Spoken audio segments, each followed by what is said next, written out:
আজ আমরা দার্জিলিংয়ের উদ্দেশ্যে রওনা হচ্ছি। হ্যাঁ, ভ্রমণ অবশ্যই ভ্রমণের জন্য ঠিকই, কিন্তু না, তার সঙ্গে আর একটা বড় কারণ আমাদের জড়িয়ে রয়েছে। আমরা যাচ্ছি দার্জিলিংয়ের গোর্খা রঙ্গমঞ্চে, যেখানে আমরা একটা ইন্টারন্যাশনাল ফেস্টিভ্যালে অংশ নিতে যাচ্ছি এবং সেই সঙ্গে সঙ্গে সেখানে রয়েছে কম্পিটিশন। আমরা আবৃত্তির কম্পিটিশানে অংশ নিতে আমাদের স্টুডেন্টদের নিয়ে যাচ্ছি এবং ফেস্টিভ্যালও তারা অ্যাটেন্ড করবে। এই আমরা চলে এসেছি এনজেপি। মনটা একটা কেমন কেমন লাগছে, বেশ আনন্দও হচ্ছে, আবার ভালো কিছু শোনানো, আমাদের আবৃত্তির যে অনুষ্ঠান আছে সেটা যেন ভালো হয়, সেদিকটাও মনটা একটু বিচলিত রয়েছে। চলুন যাওয়া যাক। আমরা এই স্টেশন থেকে নেমে চলে যাচ্ছি গাড়ি নিয়ে দার্জিলিংয়ের উদ্দেশ্যে।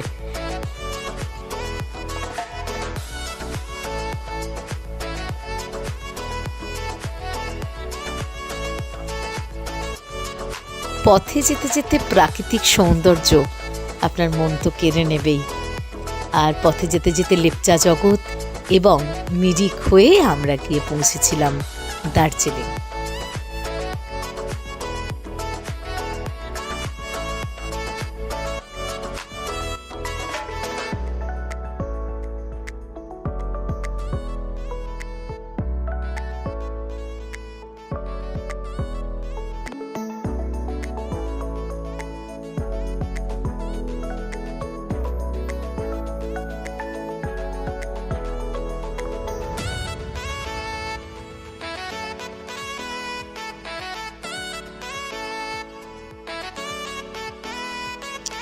দার্জিলিংয়ে যাব আর টয় ট্রেনের কথা হবে না, তাই কি হয়?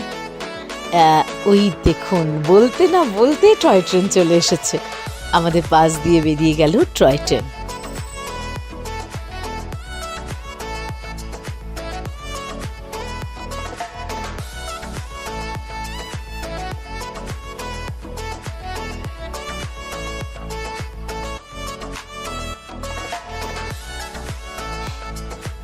দার্জিলিংয়ে পৌঁছে সেদিন সন্ধেবেলা সবাই যা করে আমরাও তাই করলাম, আনন্দ করে সবাই মিলে চলে গেলাম ম্যাল মার্কেটে।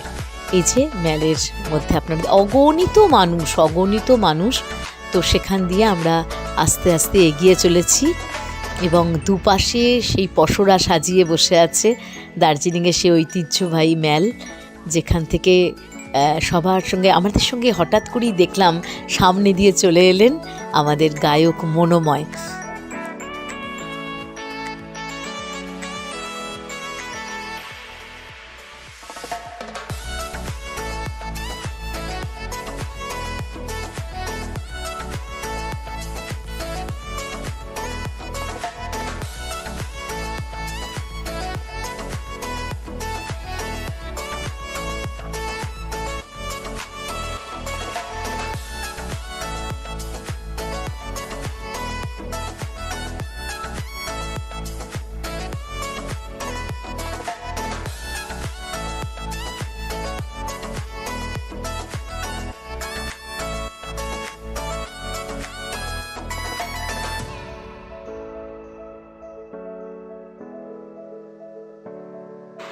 সন্ধেবেলাটা আমরা ম্যালেই কাটালাম।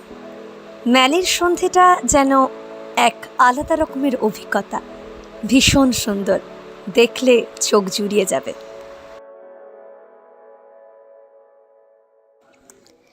সেই দিন হোটেলে পৌঁছে রাতে খেয়ে দিয়ে তাড়াতাড়ি শুয়ে পড়েছিলাম, সকালে টাইগার হিলের উদ্দেশ্যে রওনা দেব বলে, কিন্তু লাক খারাপ থাকায় আমরা টাইগার হিল অবধি পৌঁছতে পারিনি। তারপর যে সাইট সিনগুলো সেগুলোতে বেরিয়ে পড়েছিলাম। আমরা প্রথমেই চলে এসেছিলাম এই সুন্দর মনিস্ট্রিতে।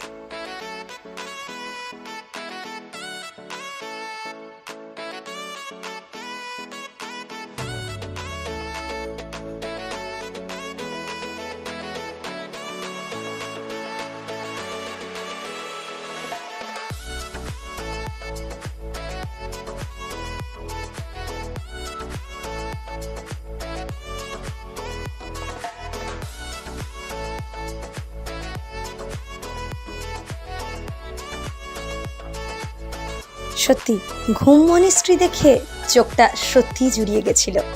এত সুন্দর অপূর্ব একটা বুদ্ধ মূর্তি, অসাধারণ এক কথায়।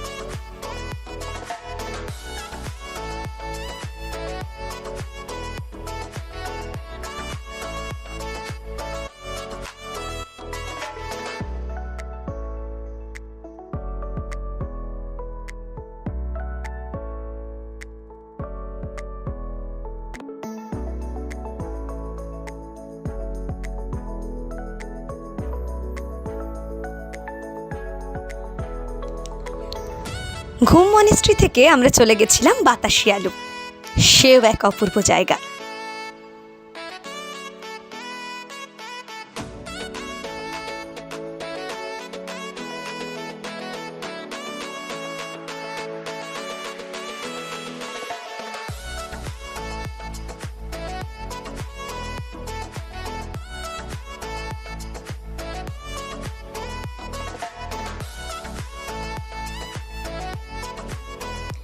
এই বাতাসিয়া লুক থেকেও নাকি দেখা যায় কাঞ্চনজঙ্ঘা, কিন্তু ওই যে ভাগ্য খারাপ থাকলে যা হয়, আমরা কিন্তু এবারের ট্রিপে কাঞ্চনজঙ্ঘা দেখতে পাইনি।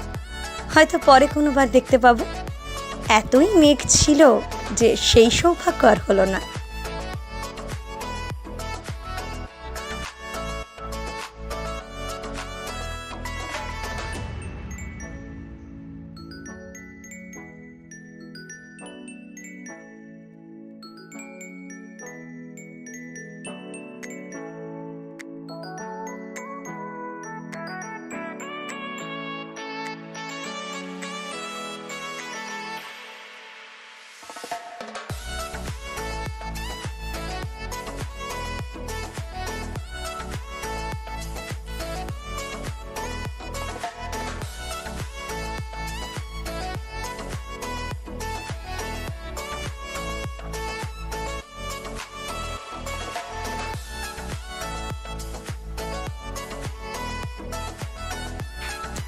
এবার আমরা যাচ্ছি কোথায় বলুন তো?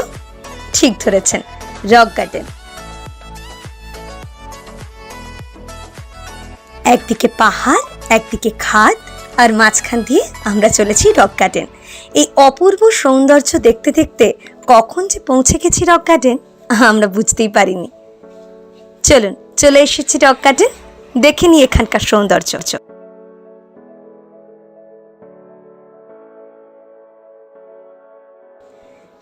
রক গার্ডেন পৌঁছতেই দেখলাম এক অবর্ণনীয় দৃশ্য। বাঁ দিক থেকে একটা ঝর্ণা নেমে আসছে, কিন্তু তার শুরু কোথায় সেটা আমরা কেউ জানি না।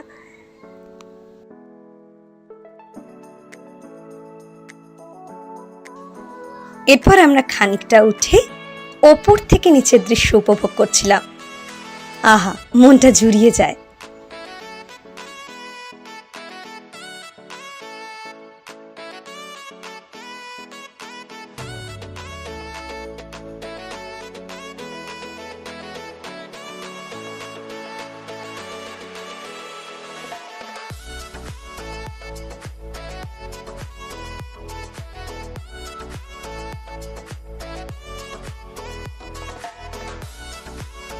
চারিদিকে প্রচুর ফুল ফুটেছিল, চারিদিকটা রঙিন লাগছিল। একদিকে সবুজ পাহাড়, আর একদিকে ঝর্ণা, আর চারিপাশে ছোট ছোট ফুল গাছ।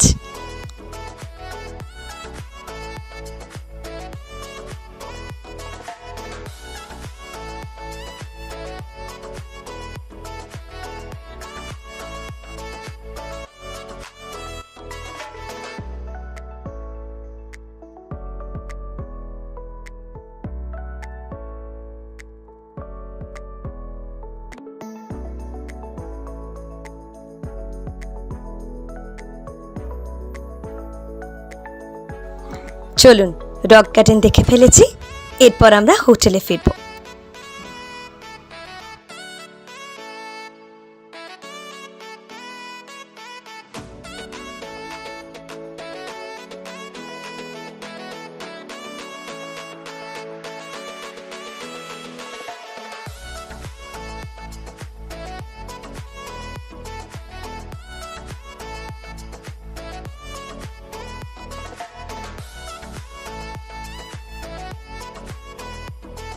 হোটেলের কাছাকাছি চলে এসেছি। এখান থেকে একটুখানি গেলেই আমাদের হোটেল, পায়ে হাঁটা পথ।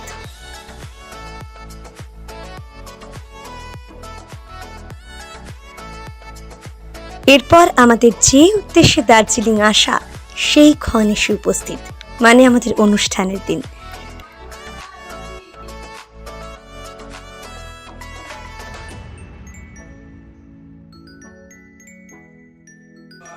এটি হলো গোর্খা রঙ্গমঞ্চ। এই রঙ্গমঞ্চেই আমাদের প্রোগ্রাম ছিল। কি অপরূপ জায়গাটা!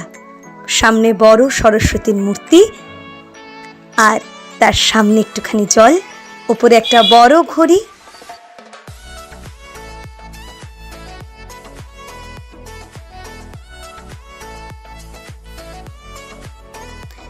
এইখানেই আমাদের অনুষ্ঠানটা হয়।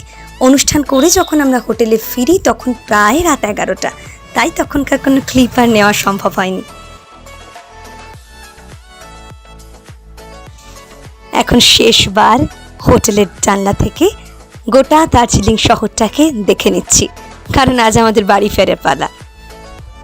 বেরিয়ে পড়েছি আমরা জলপাইগুড়ির উদ্দেশ্যে। আমাদের রাত 8:30টায় ট্রেন ছিল জলপাইগুড়ি থেকে।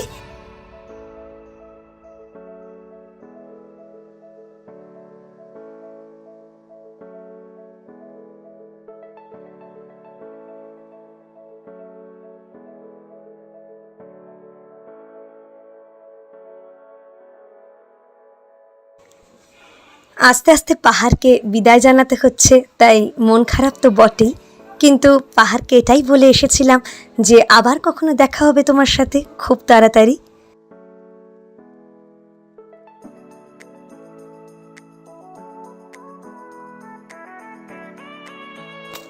তাহলে চলুন আজকের ভিডিওটা এখানেই শেষ করছি। দেখা হচ্ছে আবার পরের ভিডিওতে।